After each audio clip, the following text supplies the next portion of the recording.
బీజేపీపై CM Revanth Reddy ఆగ్రహం వ్యక్తం చేశారు. తెలంగాణకు బీజేపీ ఏం చేసిందని, కేంద్రం నుంచి తెలంగాణకు ఏమిచ్చారో చెప్పాలని నిలదీశారు. తెలంగాణ అంటే బీజేపీకి ఎందుకంత వివక్ష అంటూ మండిపడ్డారు ఆయన. మెట్రో, మూసీ ప్రాజెక్టులకు కేంద్రం సహకరించడం లేదన్నారు.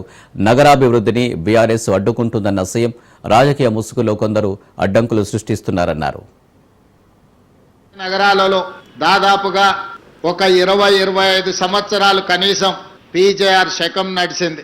ఆనాడు ఇతర ప్రాంతాల నుంచి, ఇతర జిల్లాల నుంచి, ఇతర రాష్ట్రాల నుంచి నగరానికి ఉపాధి కోసం, జీవనోపాధి కోసం ఎవరు వచ్చినా వాళ్ళు నివసించడానికి నిల్వ నీడనిచ్చిన ఈ నగరంలో ఎక్కడైనా ప్రభుత్వ స్థలంలో వాళ్ళు సొంతంగా పేదవాళ్ళు ఒక చిన్న ఇల్లు కట్టుకున్నా, అదేవిధంగా ఉద్యోగ సంఘాలు లేదా ప్రైవేట్ వ్యక్తులు చిన్న చిన్న కాలనీలు కట్టుకొని మౌలిక వసతులు లేకపోయినా, లేదా వలస వచ్చిన వాళ్ళ మీద ఎవరైనా అన్యాయంగా దౌర్జన్యాలు చేస్తే ఆనాడు పీజేఆర్ గారు పిలిస్తే పలికే నాయకుడిగా ఈ పేదలందరికీ అండగా నిలబడ్డాడు.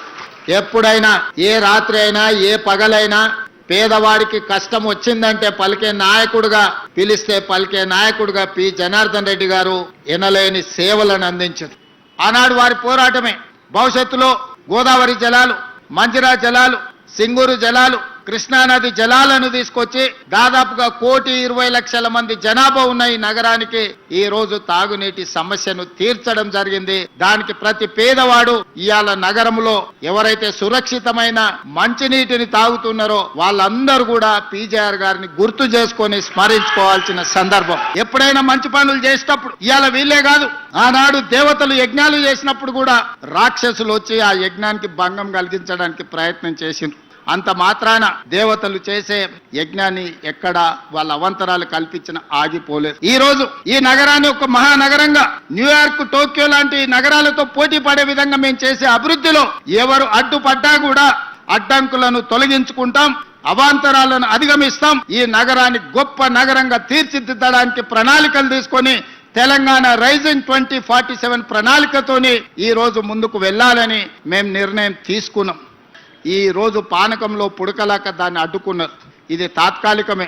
ఈ రోజు ఎవరో కొందరు అవాంతరాలు, అడ్డంకులు కల్పించినంత మాత్రాన ప్రభుత్వం వెనక్కి తగ్గదు. ఆ మధ్య కాలంలో మీరు చూసి ఉంటారు, అక్కినేని నాగార్జున గారు ఎన్ కన్వెన్షన్ విషయంలో ప్రభుత్వం తొలగించింది. తర్వాత నాగార్జున గారు గుర్తించి వారే స్వయంగా ముందుకొచ్చి 2 ఎకరాలు అక్కడ చెరువుకు స్వయంగా వారే నన్ను కలిసి అప్పచెప్పి నగర అభివృద్ధిలో నేను ఒక హీరోగా ముందుంటా, మీరు ఒక మంచి సంకల్పంతో ఈరోజు ఆ చెరువును మీరు అభివృద్ధి చేస్తున్నారని చెప్పి 2 ఎకరాల స్థలాన్ని నాగార్జున గారు వాలంటీర్గా ముందుకొచ్చి ఈరోజు మనకు వారు హ్యాండ్ ఓవర్ చేయడం జరిగింది. నేను మా బీజేపీ మిత్రులను అడుగుతున్న కిషన్ రెడ్డి గారు, మోడీ ఏమిచ్చిండు కిషన్ రెడ్డి గారు? మీరు ఈ రాష్ట్రానికి, నగరానికి ఏం తెచ్చిండ్రు? నేను విమర్శ చేస్తలేను, ఒక్కసారి గుండె మీద చేయబెట్టుకొని ఆలోచన చేయాలి. మెదక్ ఎంపీ మీరే, చేవెళ్ళ ఎంపీ మీరే, సికింద్రాబాద్ ఎంపీ మీరే, మల్కాజ్గిరి ఎంపీ మీరే, నిజామాబాద్ ఎంపీ మీరే, కరీంనగర్ ఎంపీ మీరే, ఆదిలాబాద్ ఎంపీ మీరే. తెలంగాణలో సగం ఎంపీలను మీకే ఈ ప్రజలు ఇచ్చిండ్రు. మరి తెలంగాణ ప్రజలు మీకు 8 మంది ఎమ్మెల్యేలను, 8 మంది ఎంపీలను ఇచ్చిండ్రు. మోడీ నుంచి మీరు తెచ్చింది ఒక్కటి చూపించండి. ఇవాళ ప్రతిపక్షం ఉన్న బెంగళూరుకు మోడీ గారు మెట్రో ఇచ్చారు, ప్రతిపక్షం ఉన్న డిఎంకేకు చెన్నైకి మెట్రో ఇచ్చిండు, ఆంధ్రప్రదేశ్ కు మెట్రో ఇచ్చిండు, గుజరాత్ కి బుల్లెట్ ట్రైన్ ఇచ్చిండు, 2 లక్షల కోట్లు ఇచ్చిండు, గుజరాత్ కు సబర్మతి రివర్ ఫ్రంట్ ఇచ్చిండు, ఢిల్లీకి యమునా రివర్ ఫ్రంట్ ఇచ్చిండు, ఉత్తరప్రదేశ్ కు గంగా నది రివర్ ఫ్రంట్ ఇచ్చిండు. మరి మేము మూసీ రివర్ ఫ్రంట్ అడిగితే మాకు ఇస్తలేడు, మేము మెట్రో రైలు అడిగితే ఇస్తలేడు, మేము రీజనల్ రింగ్ రోడ్ అడిగితే అది అటకెక్కింది. ఎందుకు ఈ వివక్ష? ఎందుకు ఈ వివక్ష? కిషన్ రెడ్డి గారు, మీరు ఆలోచన చేయాలి కదా కేంద్ర మంత్రిగా. మేము చెప్పినాం కదా, మీ ఎంబడి వస్తాం, మీరు మమ్మల్ని తీసుకెళ్ళండి, భేషజాలు లేవు, నగర అభివృద్ధి చేసుకుందాం, తెలంగాణ ప్రాంతాన్ని అభివృద్ధి చేసుకుందాం, మేము మీతో కలిసి వస్తామన్నాం.